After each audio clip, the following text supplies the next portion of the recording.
Vadodara ગ્રામ્યમાં local crime બ્રાન્ચની ઐતિહાસિક કાર્યવાહી. ઓપરેશન પરાક્રમ હેઠળ દારૂ માફિયાઓ સામે પોલીસે કડક પગલાં લીધા છે અને મોટી માત્રામાં વિદેશી દારૂ ઝડપાયો છે.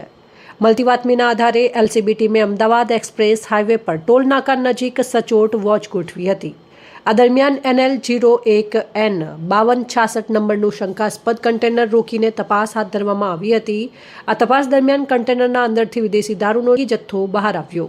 પોલીસે ગણતરી કરતા કુલ 1250 પેટીમાંથી 60,000 ક્વાર્ટર વિદેશી દારૂ મળી આવ્યો. આ સાથે મોબાઈલ ફોન, GPS ટ્રેકર અને કન્ટેનર સહિત કુલ ₹1,63,00,000થી વધુનો મુદ્દામાલ જપ્ત કરવામાં આવ્યો છે.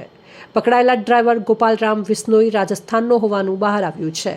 પૂછપરછમાં સામે આવ્યું છે કે આ દારૂ ગોવાના કુંડમ ઇન્ડસ્ટ્રીયલ વિસ્તારથી ભરાવી ગુજરાતમાં સપ્લાય થવાનો હતો. આ સમગ્ર મામલે માંજુસર પોલીસ સ્ટેશનમાં પ્રોહિબિશનનો ગુનો નોંધાયો છે.